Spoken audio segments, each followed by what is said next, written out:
Gabonais, Gabonaises, très chers compatriotes, encore une fois, c'est dimanche, c'est la journée que le Seigneur a faite, alors je veux me réjouir et être heureux en ce jour. Je suis venu ce matin, ce dimanche matin, afin de m'adresser spécialement aux chrétiens. Tout d'abord, j'aimerais pouvoir féliciter l'Église avec le grand E. Je ne parle pas de l'Église avec le petit E, mais de l'Église en grand avec le grand E, donc l'Église au Gabon, pour vous dire merci d'avoir réalisé qu'enfin, pour pouvoir influencer notre monde, pour pouvoir influencer les décisions de notre pays, nous ne pouvons pas rester en marge, nous ne pouvons pas minimiser ou regarder avec dédain le monde. C'est vrai que nous ne sommes pas de ce monde, mais on vit dans ce monde. Et j'aimerais pouvoir rappeler ici à chacun de vous que Dieu a tant aimé le monde qu'il a donné son Fils unique. Dieu aime le monde, donc par conséquent, nous ne pouvons pas dire, nous cacher dans nos églises ou bien rester dans notre coin et penser que le monde se portera mieux ou que le Gabon se portera mieux. Non. Dieu est mort, Jésus-Christ est mort pour le Gabon, il est mort pour les Gabonais. Par conséquent, il est important pour chaque chrétien de prendre ses responsabilités, non seulement d'aimer Dieu, d'invoquer Dieu, mais de faire tout pour que la vie de son voisin, la vie de son compatriote puisse être améliorée et que les choses dans notre pays puissent aller de l'avant pour le bien-être de tous les Gabonais.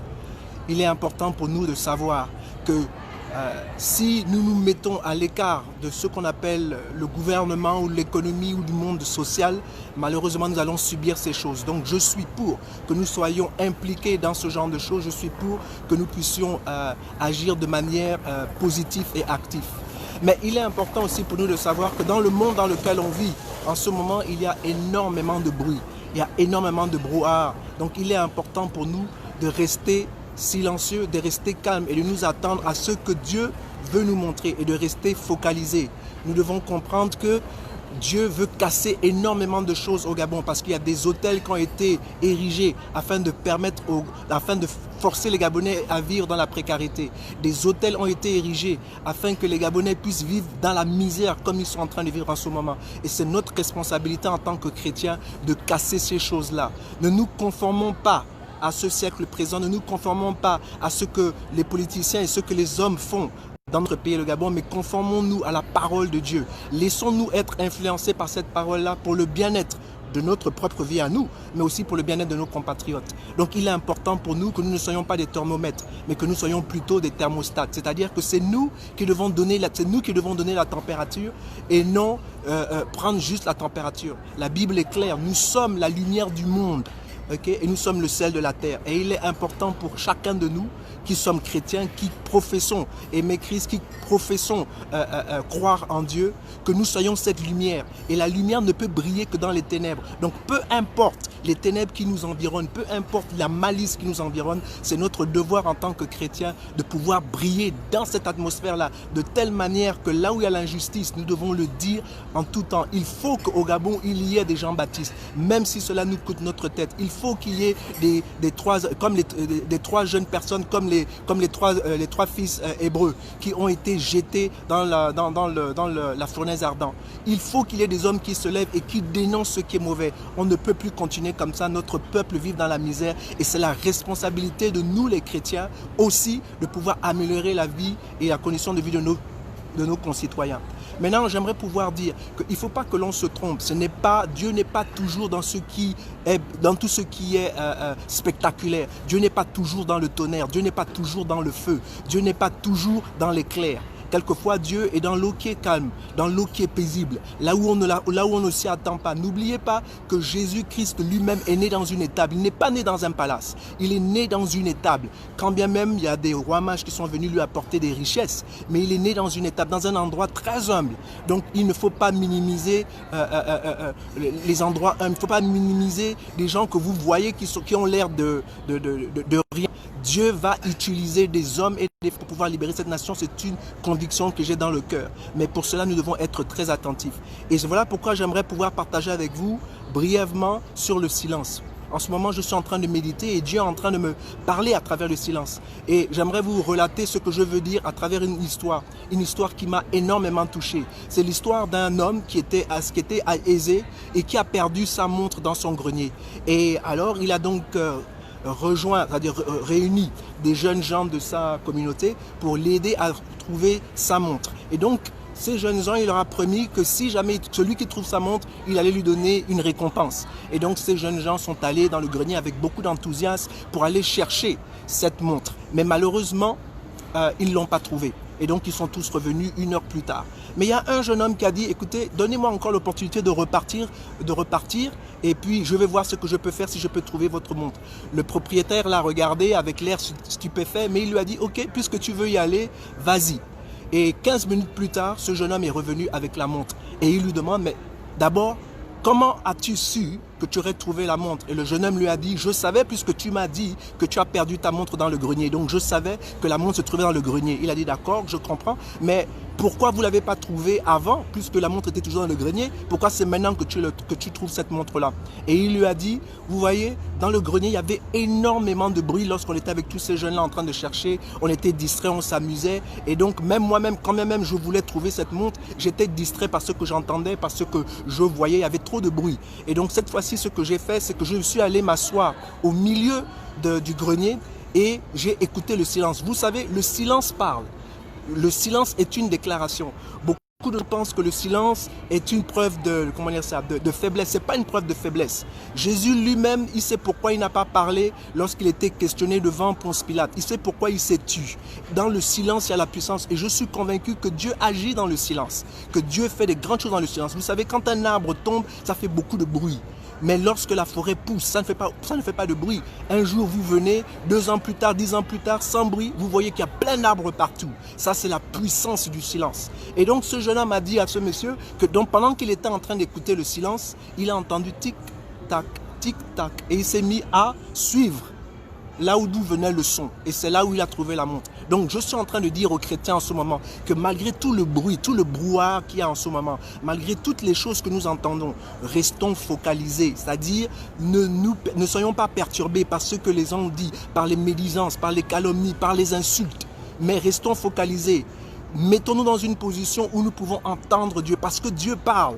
Dans ce bruit-là, Dieu est en train de nous parler, mais il faut que nous nous mettons dans une position où il y a le silence, afin de pouvoir entendre Dieu parler. Et quand on entend sa voix, dirigeons-nous vers lui, afin qu'il nous donne des directives claires, afin qu'il nous montre le chemin. Parce que je suis convaincu aujourd'hui plus que jamais, que Dieu veut libérer ce pays-là. Dieu veut libérer le Gabon, parce que la terre lui appartient, et le Gabon est dans le monde. Donc ça veut dire que le Gabon lui appartient. Les richesses qui sont enfouis dans le Gabon, c'est Dieu qui a mis ses richesses dedans. Et il a mis ses richesses dans la terre gabonaise pour le bien-être de tous les Gabonais. Pas de seulement un petit groupe de personnes, mais de tous les Gabonais. Et donc il est important pour nous, qui étant des hommes et des femmes de foi, que nous ayons foi en Dieu et que nous œuvrons activement pour pouvoir libérer ce pays.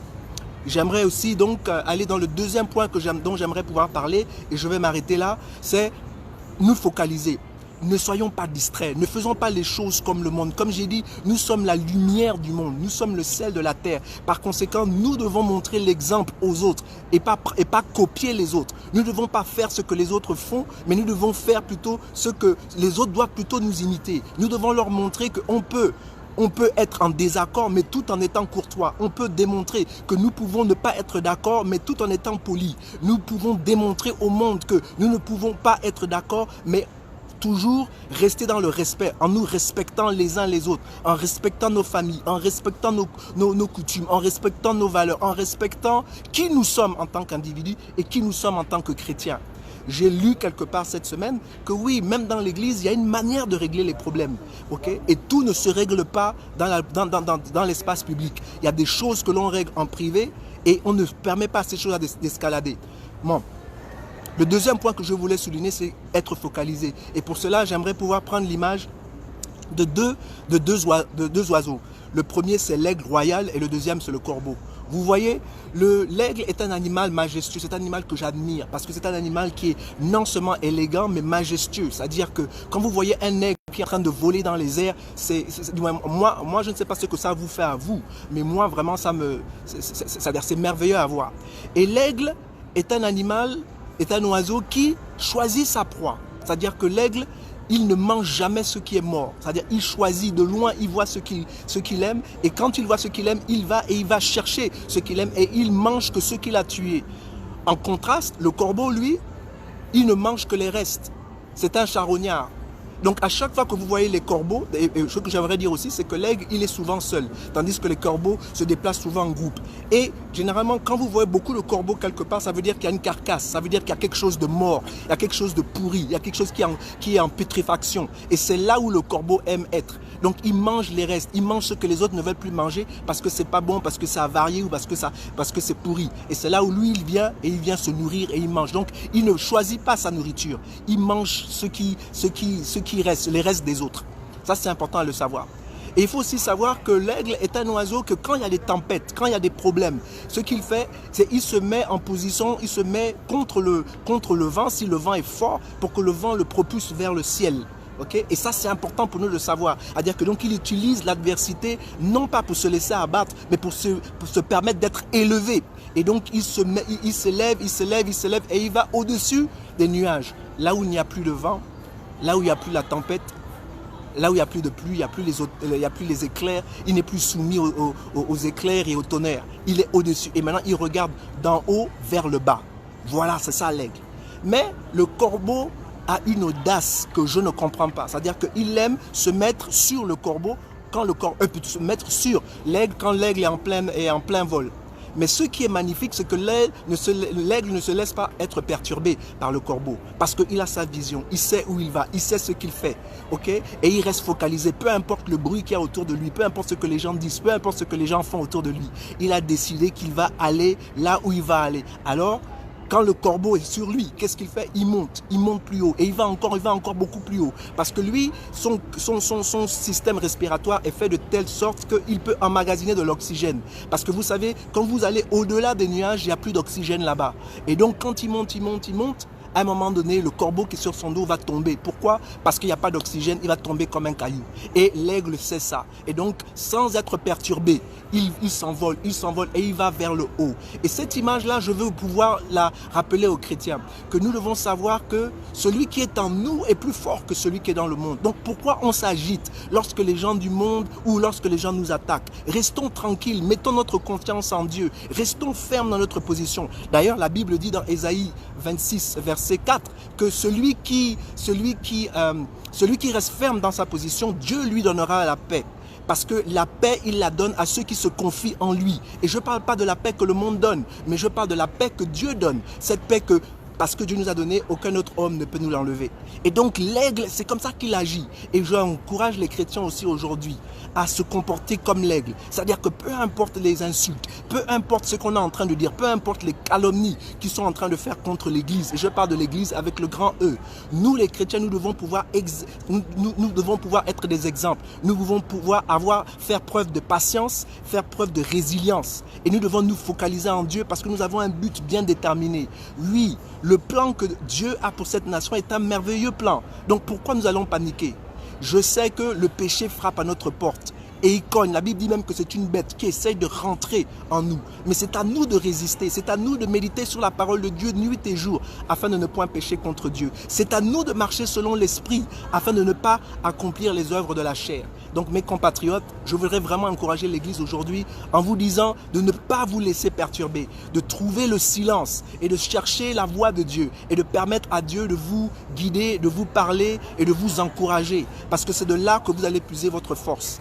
Vous allez puiser votre force en écoutant Dieu.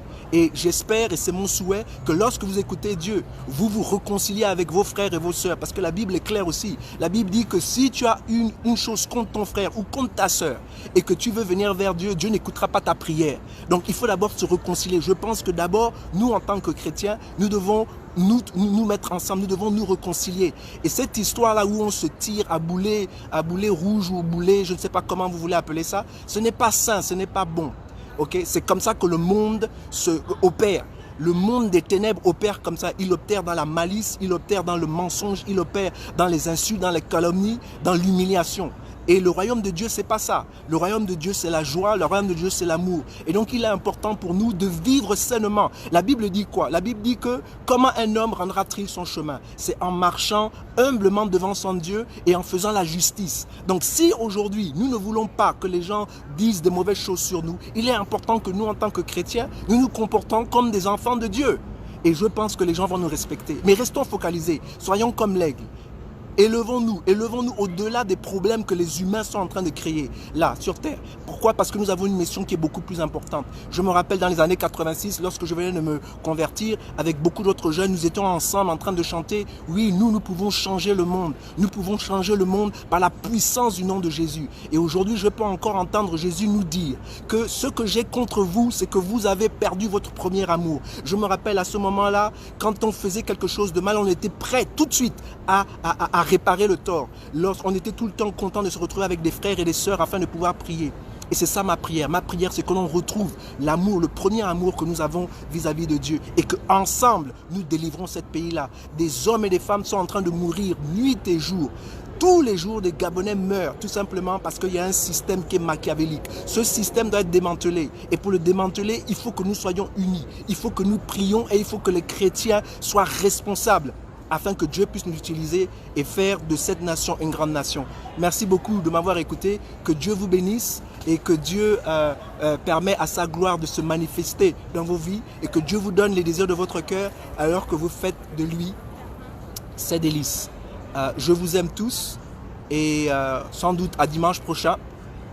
Au revoir et que Dieu vous bénisse.